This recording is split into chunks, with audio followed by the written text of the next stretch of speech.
어떤 분은 그래요. 원로 목사님 왜 우리 교회를 나오지 딴 교회 갑니까? 그런 분도 계세요. 저는 이제 7분의 목사님들이, 은퇴하신 목사님들이 작은 교회를 세워서, 그래서 7분의 가정이 예배드리는 은퇴 목사님 교회에 거기에 출석을 합니다. 거기에는 이제 목사님들 7분이 돌아가면서 설교도 하고 재미나게 잘 지냅니다. 그래서 어버이 때에는 또 선물도 보내주시는 교회도 있고, 또 어떤 분은 또 목사님들 은퇴하셨는데 외롭지 말라고 점심도 사주는 분도 있고, 그래서 잘 지내고 있어요. 걱정하지 마세요. 제가 1년에 2번 정도 오게 되는데, 하여튼 여러분들이 기도 많이 해주셔서 그래도 건강도 잘 유지하고 있고, 저도 여러분들을 품고 늘 기도하고 있으니 영적으로 늘 교감이 있으면 좋겠습니다. 우리가 보면 사사기 9장에 이런 말이 나옵니다. 무화과 나무하고 올리브 나무하고 포도나무가 가시나무한테 찾아가서 이런 말을 합니다. 네가 우리의 왕이 되었으면 좋겠다. 사실은 올리브 나무나 무화과 나무나 포도나무가 더 훌륭한 나무들입니다. 찔레나무 같이 가시나무는 별로 쓸모도 없는 나무인데, 그런데 그 나무가 가서 내가 왕이 됐으면 좋겠다 했더니 이 가시나무가 고마운 일도 모르고 이런 말을 합니다. 너희들을 나를 왕으로 세운다면 난 너희들을 찌르면서, 그래서 너희들을 징치하리라, 그렇게 다스리라, 그렇게 말을 합니다. 어떻게 보면 은혜로 세워준 자리인데 은혜를 몰았을 때에 하는 말일 것입니다. 우리가 하나님의 은혜 굉장히 많은 말을 합니다. 그러나 진정 그 은혜가 우리 속에서 어떠한 역할을 하고 있냐는 것입니다. 은혜가 되지 않는 것은 진정한 은혜가 안 되는 것입니다. 그래서 그 독일의 나치 시대 때에, 그때에 히틀러와 저항하다가 순교하신 본 헤퍼 목사님은 이런 말씀을 했습니다. 교회 안에 은혜가 두 종류가 있는데 값싼 은혜가 있고 값비싼 은혜가 있다 그랬습니다. 그럼 값싼 은혜는 뭐냐? 값싼 은혜는 회개 없는 용서요, 십자가가 없는 은혜라는 것입니다. 그러니까 죄를 너무 가볍게 여기고 진정한 변화도 없이 그냥 하나님 나를 용서하셨을 거야, 아마 하나님은 용서의 하나님이라니까 나를 용서해 주실 거야, 그렇게 생각을 한다는 것입니다. 쉽게 말하면 나는 구원받았다고 하는 자기 생각은 가지고 있는데, 그러나 우리 주님의 십자가의 은혜와는 전혀 상관도 없고, 십자가는 무늬만 십자가요, 정말 믿는다고 하는 이름은 가졌지만은 진정한 은혜가 그 속에 없는 삶을 가르쳐서 그렇게 말씀하고 있습니다. 거기에 반해 값비싼 은혜는 뭐냐? 예수님을 따르기 위해서 자기 자신을 부인하는 삶이라고 그랬습니다. 우리가 예수님을 따른다, 예수님의 제자로서의 삶을 살아간다, 십자가를 지고 내가 주님을 따르겠다, 그렇게 말을 하는데, 그러나 대부분의 사람들이 십자가가 없는 자기중심적 삶을 살아가면서 그것을 신앙이라고 생각을 하고 그걸 믿음의 길이라고 착각을 하고 산다는 것입니다. 그래서 십자가를 지는 삶, 십자가를 내 마음속에 품고 살아가는 삶이야말로 정말 진정한 은혜인데, 이 은혜가 사람들의 마음속에 없다는 것입니다. 그러면 우리가 값비싼 은혜를 통하여 진정한 은혜가 내 속에 들어오시면 내 삶이 어떻게 되느냐? 그건 순종이라는 것입니다. 그리고 순종을 통하여 은혜를 사모한다는 것입니다. 그래서 우리가 데살로니가전서 5장 16절에 18절 쭉 보면은 항상 기뻐하라, 쉬지 말고 기도하라, 범사에 감사하라, 이는 너희들 향한 하나님의 뜻이니라 말씀을 하시는데, 그런데 하나님의 뜻을 이룰 때에 과연 값싼 은혜를 받고 그 뜻을 이루겠냐는 것입니다. 그는 결코 어려운 것입니다. 쉽지 않습니다. 그러나 값비싼 은혜, 정말 내가 주님의 삶을 배워서 또한 그 삶을 내 마음에 새기고 그리고 십자가와 함께 내가 생활해 나아갈 때에 내 삶은 바뀌어지는 겁니다. 그때 항상 기뻐하고 쉬지 말고 기도하고 범사의 생활을 이루어갈 수 있는 것입니다. 그래서 우리는 자신에게 한번 이 시간 물어봐야 됩니다. 나는 정말 값싼 은혜를 받으면서, 나는 값싼 은혜를 받았으면서 그러면서 나는 참된 그리스도이라고 말할 수 있는가? 정말 값비싼 은혜는 그 중심에 하나님의 진정 중심이 있고 십자가가 있고 그리고 은혜에 감격해서 내 마음이 하나님께로 열어드리는, 그리고 하나님 원하시는 말을 이루려고 하는 나의 행동적 삶이 있는 것인데 과연 내게 그런 것이 있냐는 것입니다. 그래서 보네포 목사님은 그랬습니다. 값싼 은혜가 교회의 적이 되었다라고 말을 합니다. 그러니까 교회 안에 값싼 은혜가 가득하니까 그게 은혜인 줄 알고 착각을 하는 것입니다. 진정한 은혜가 아닌데 그게 포장된 은혜이고 변장된 은혜인데 그것이 진정 자기에게 어떤 은혜인 줄 알고 그 은혜를 따라 살아갈 때에 결론이 어디로 가겠냐는 것입니다. 진정한 교회의 중심은 내 중심의 전체적 변화의 삶 속에서, 그리고 하나님과 함께하는 생활로 내 삶을 결론 맺어가야 되는 것입니다. 그 마지막은 뭐냐? 주님으로 말미암아, 주님의 진정한 은혜로 말미암아, 주님이 함께 하심으로 말미암아 잘 살았다는 것입니다. 그래서 은혜라고 하는 것은 사라지는 게 아닙니다. 잊어볼 뿐입니다. 다 은혜 받은 적도 있고, 은혜 받아서 감사해서 기뻐해서, 야, 나 은혜 많이 받았어, 지난번 예배 드릴 때 너무 감격스러웠어, 하나님께서 정말 그때 내게 한없는 은혜를 주셨어, 그런 은혜는 있는데 그건 얼마 안 지나가서 사라지는 거예요. 그 은혜가 사라지다 보니까 결국에 가서는 다른 생각이 들어가고 영으로 시작해서 육으로 마치는 사람들이 굉장히 많습니다. 영으로 시작해서 성령으로 열매를 맺어가야 되는데 영으로 시작해서 육신의 길을 걸어가고 육신의 삶을 살아가는 것입니다. 그래서 은혜는 쉽게 받는데, 은혜는 받다고 말하는데 그 모든 근본적으로 기본적으로 변화가 되지 않는 이러한 삶이 문제가 된다고 하는 것입니다. 우리 인생의 불행은 어디서부터 시작이 되었습니까? 성경을 보면은 창세기 3장에 인간의 타락이 나옵니다. 하나님께서 사람을 만드실 때에 그에게 복을 주시면서 말씀하시기를 너희는 정말 생육하고 번성하고 땅에 충만하라. 그리고 하나님께서 복을 주셨습니다. 그러면서 너희는 모든 것 다 임의대로 너희들이 할 수 있으나 동산 중앙에 있는 선악과만큼은 따먹지 말아라. 근데 어쩌자고 인간 아담과 하와는 그걸 먹어버리고 맙니다. 그 결과로 그럼 과연 그들이 복을 받았느냐? 아닙니다. 전혀 상반된 저주가 임했습니다. 그 저주가 임하는 순간에 인간만 저주받은 것이 아니라 모든 자연 전체가 다 저주를 받았습니다. 그리고 그 에덴 동산, 그 아름다운 동산에도 쫓겨나서 땀을 흘려야 먹을 수 있었고, 땀을 흘려서 먹으려고 해도 제대로 먹거리가 생겨나지 않는 고통의 시간이 찾아오게 된 겁니다. 그러니까 이것은 분명 창세기 3장에 나타나는 이것은 저주의 시간입니다. 저주가 시작되어서 저주가 계속 내려왔다는 얘기입니다. 그러면 왜 이 인간이 선택에 잘못된 것으로 인해서 그것이 왔으면 그것을 회복하려 노력하는 것이 아니라 점점 더 빠져들어가는 겁니다. 이 죄라고 하는 것은 불어나면 불어났지 결코 줄어들지 않습니다. 여러분 보면은 어떤 사람이 죄를 지으면 그 주변은 죄인들로 가득합니다. 그 죄인들은 함께 모여서 더 죄를 만들어 버립니다.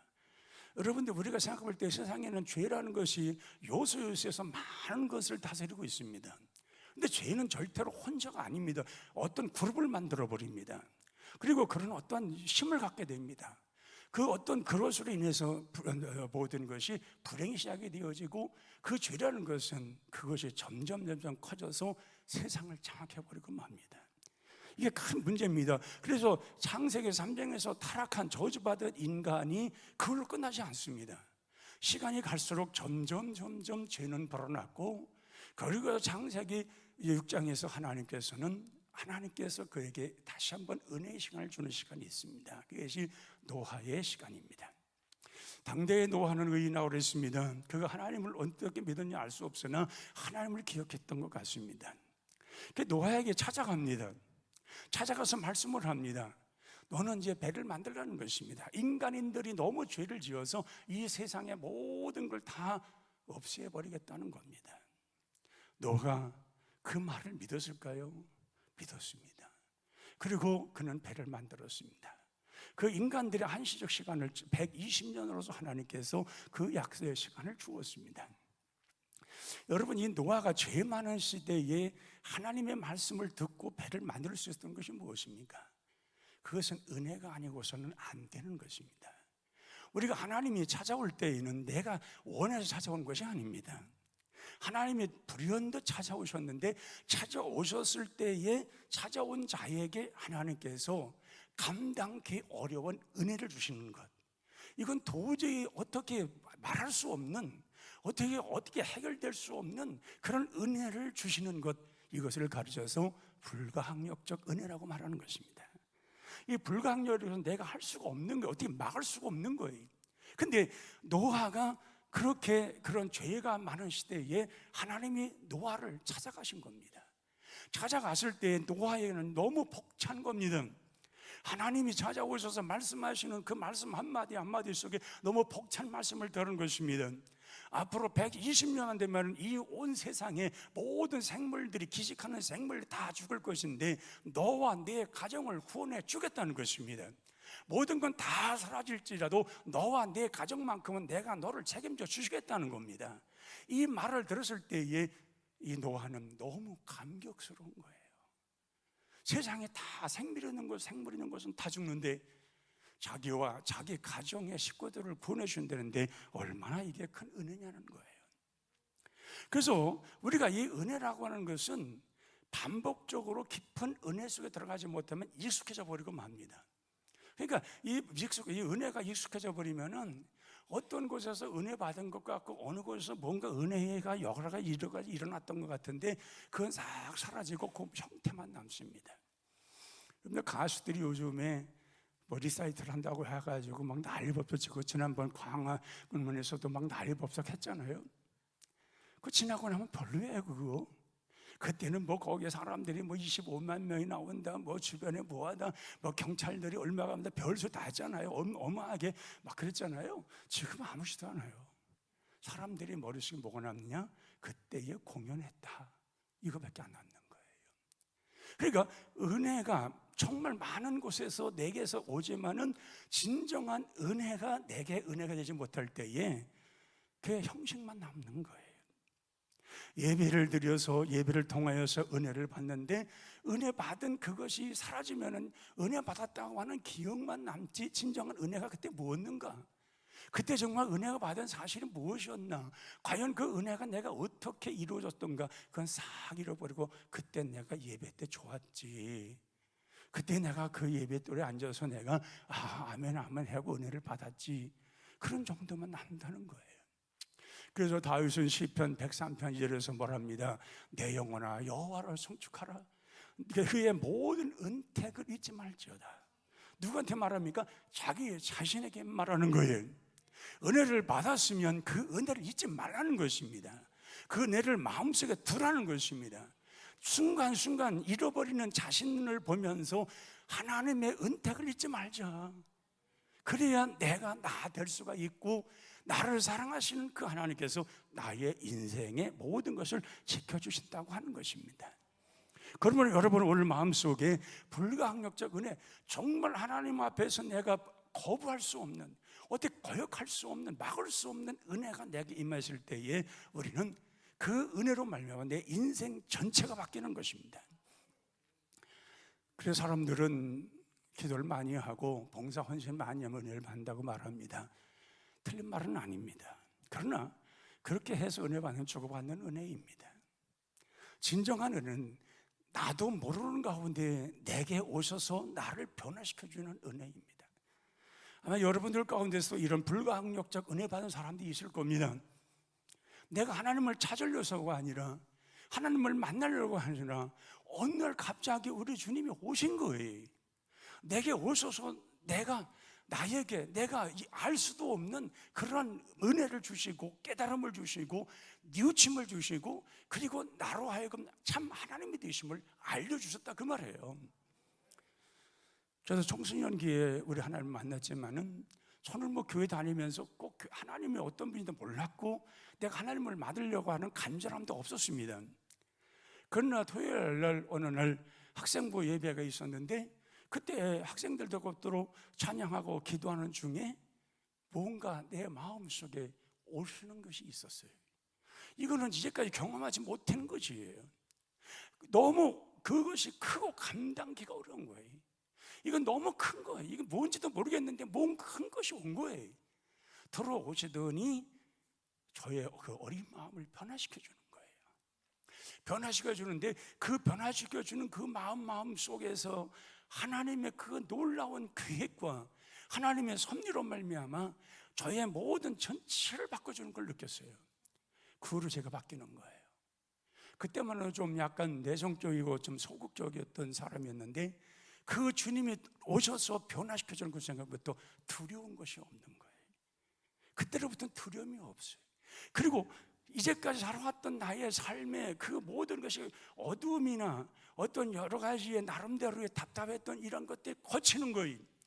그리고 그때서부터 하나님 말씀이 들어오기 시작을 하고 읽을 적마다 깨달아지고 그 말씀이 믿어지고 내 가슴속에 계속해서 말씀이 걷잡을 수가 없어요. 그럼 감당할 수가 없어요. 그 하나님 말씀이 믿어지고 깨달아지는 순간에 내 자신이 어떻게 할 바를 모르겠어요. 몇 날 며칠을 부른 거예요. 이게 뭐냐는 거예요.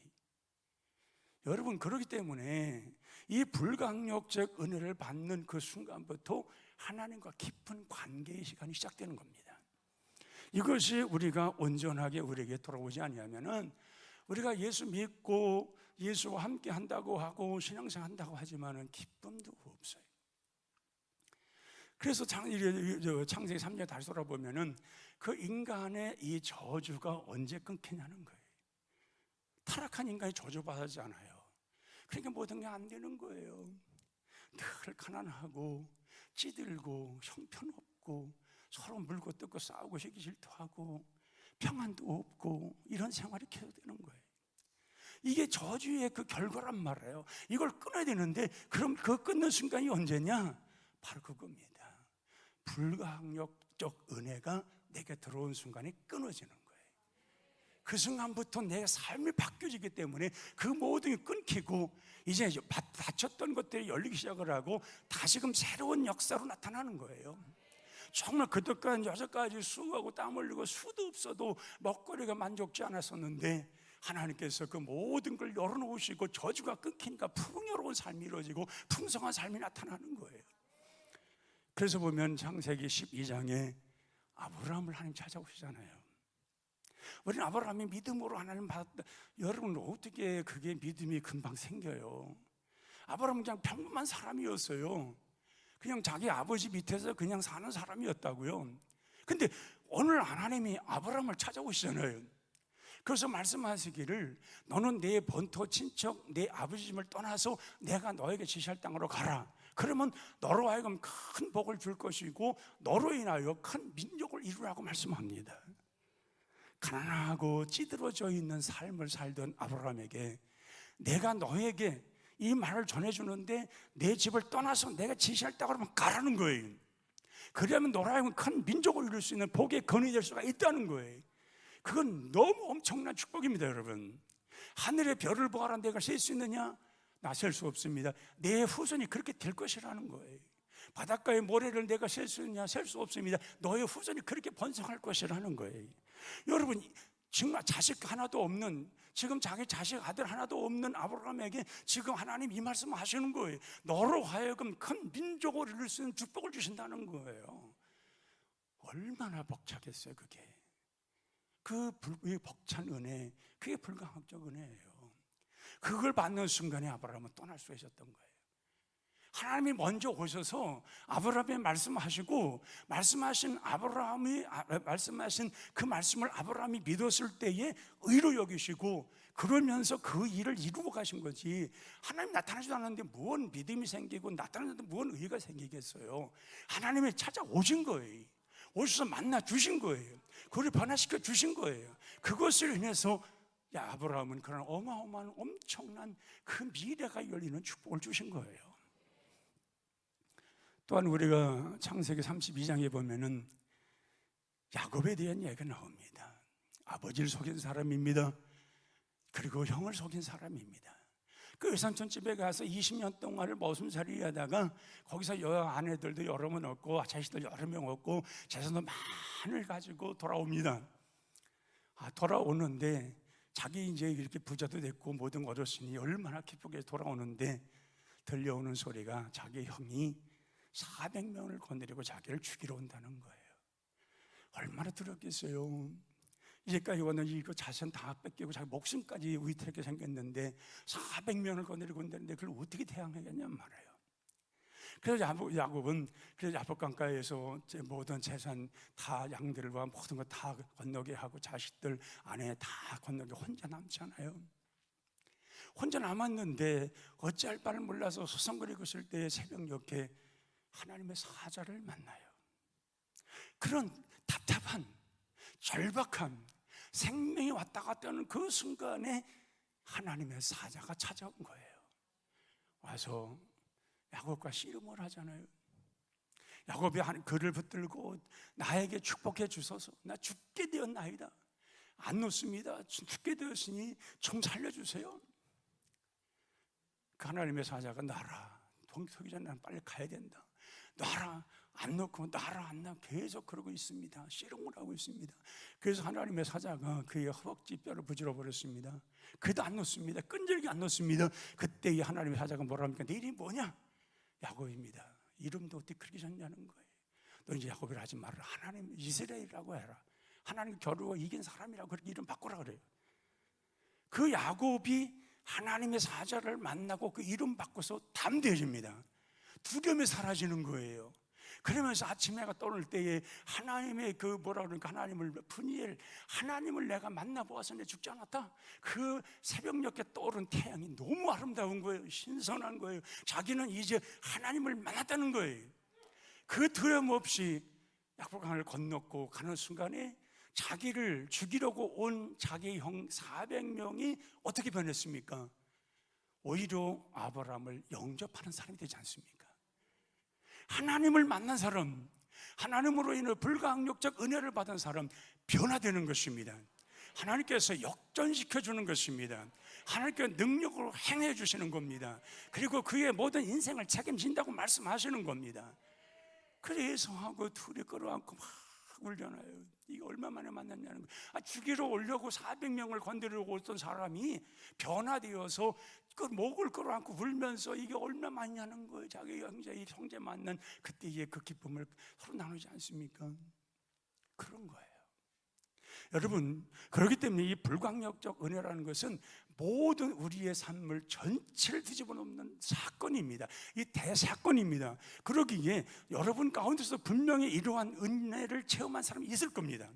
주님을 처음 만났을 때에, 우리 주님을 만났을 때에 그 너무 은혜가 커서 어찌할 뻔 모르는 감당할 수 없는 은혜를 받아서 몇 달 며칠을 울면서 통곡을 하면서 그 하나님을 영화롭게 하며 찬양했던 사람도 있을 겁니다.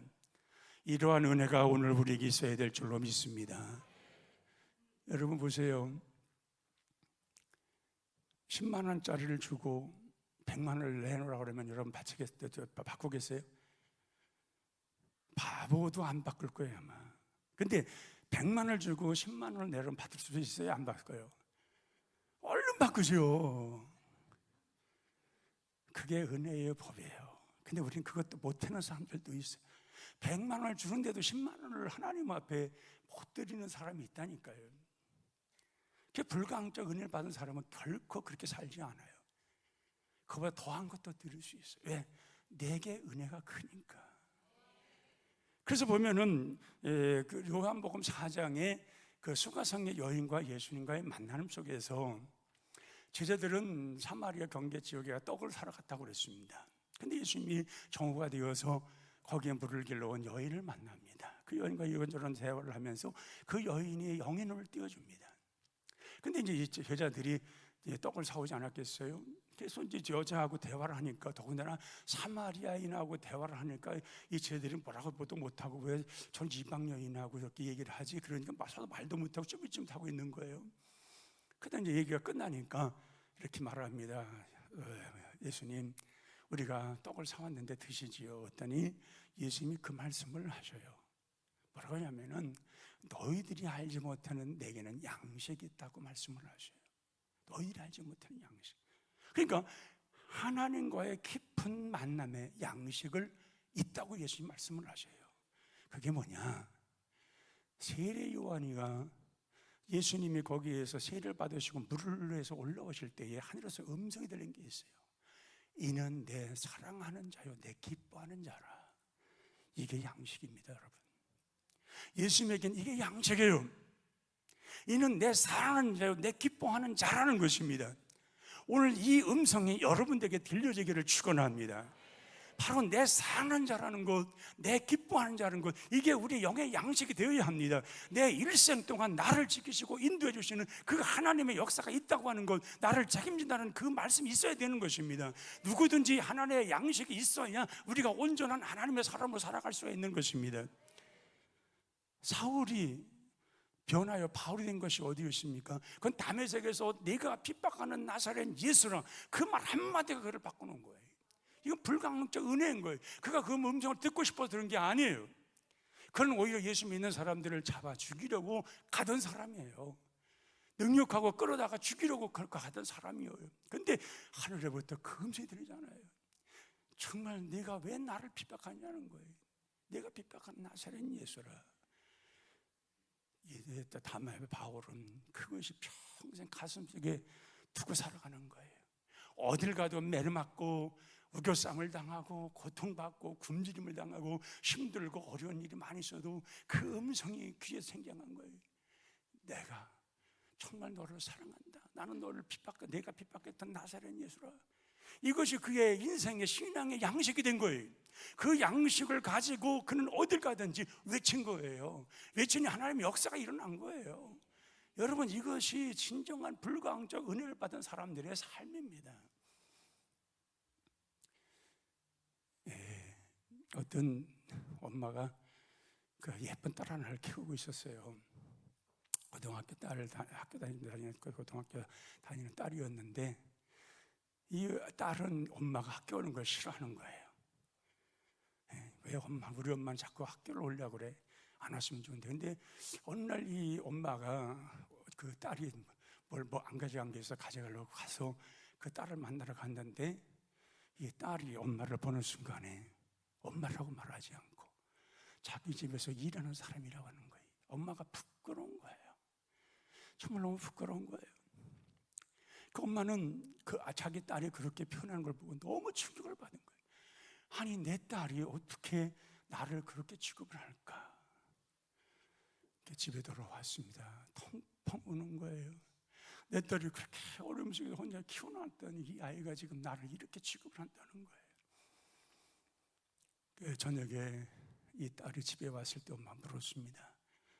너 엄마가 창피하냐? 창피하다는 거예요. 왜 오냐는 거예요. 왜 와서 나를 부끄럽게 하냐는 거예요. 엄마는 아무 말 하지 못했습니다. 그런데 이 딸이 어떤 말을 듣냐면은, 누구에게서 말을 듣냐면은, 얘야, 네 엄마가 그렇게 된 줄 왜 그런 줄 아느냐? 내가 어렸을 때 네 집에 불이 나가지고 네 엄마가 거기 들어가서 네 불구덩이 속에서 너를 건져내오다가 이 벽이 무너져가지고 그 불에 화상을 입어서 얼굴이 그렇게 된 거야. 이 아이가 그걸 들은 거예요. 그때로부터 이 아이는 자기 엄마가 최고라는 거죠. 자기를 살리기 위해서 얼굴까지 일그러지며 그렇게 하면서까지 자기를 정말 이렇게 끄집어내서 살려주었던 그 엄마, 이제 몰랐는데 그것을 아는 순간부터 바뀌어진 거예요. 여러분, 우리 인생의 내 중심에 누가 와 계십니까? 십자가를 지신 예수님이 와 계신 줄로 믿습니다. 그 주님을 아는 순간에, 그 주님을 깨닫는 순간에 나의 인생은 이제 그분을 위해 살겠다는 헌신의 마음이 생기는 거예요. 내가 이제는 나를 부르신, 나를 위해 십자가를 달리신 그 예수님. 여러분, 남의 자식 범죄했다고 해서 감옥에 대신 보내줄 부모가 있어요? 그런 부모 없어요. 근데 우리 하나님은 그 하나밖에 없는 아들을, 정말 우리 인간들의 죄를 저주받은 창세기 3장을 이룩하기 위해서 이 땅에 보내주신 그 예수님의 우리 하나님의 사랑을 한번 보세요. 우리가 봐도 바보 같은 하나님입니다. 사람은 할 수가 없는 거예요. 하나님만이 할 수 있는 그 사랑을 베풀어 주었고, 그 사랑이 우리에게 다가오고 우리의 삶을 변화시켜주고 원래 새롭게 함으로 해서 이 불가항력적 은혜가 내게 있음으로 인해서 나의 모든 삶 전체가 바뀌어지는 겁니다. 그리고 이 불가항력적 은혜는 나의 죄인을 찾아오셨다는, 이 죄인됨에서도 불구하고 찾아오셨다는 이 무조건적인 은혜, 거부할 수 없는, 거역할 수 없는 이 은혜가 내게 찾아왔기에 오늘 내가 있고 내가 예수를 믿었고 내가 이 은혜로 말미암아 산다는 이 고백이야말로 얼마나 큰 삶이냐는 것입니다. 우리는 매주마다 예배드리러 올 때에 이 설레임으로 와야 됩니다. 이 예배라는 것이 여러분 굉장히 중요한 겁니다. 우리가 예배 가운데서 하나님의 말씀으로 치유가 되지 않으면 한 주간이 쓸쓸하고 공허하고 허무합니다. 우리는 이 교회 밖만 나가면은 이 세상과 싸워야 될 것이 너무 많습니다. 근데 예배 가운데에서 정말 이런 은혜를 받고 나아가면 내 마음이 기쁘고 기쁜 마음 가지고 넉넉히 한 주간을 승리하며 살아갈 수 있습니다. 그러나 우리가 은혜를 받지 못하고 쓸쓸하게 또 나가버리면 공허한 겁니다. 매일매일 공허하고 사는 게 재미가 없고 무의미하고 무엇을 먹을까, 무엇을 마실까, 무엇을 입을까 항상 이런 고민 속에 살아야 되고 이래야 되나 저래야 되나 십실로 나도 어떻게 이제 세상 시간에 따라서 십실로 살아가는 내 삶, 바로 그런 삶을 계속되게 합니다. 그러기에 예배는 중요한 겁니다. 하나님의 말씀이 선포될 때 내 가슴속에 터오르는 그 사이에 가슴속에 폐벌을 꽂는 하나님의 그 말씀이 내게 있어 그 말씀으로 해서 나를 변화시킨다고 하면 얼마나 귀한 역사인지 모르는 것입니다. 그래서 누가복음 18장에도 보면은 거기에 삭개오가 나옵니다. 삭개오는 그가 예수님을 만나고자 해서 키가 작아서 사람들을 만날 수가 없어서 돌무화 하나 모여 올라갔다 그랬잖아요.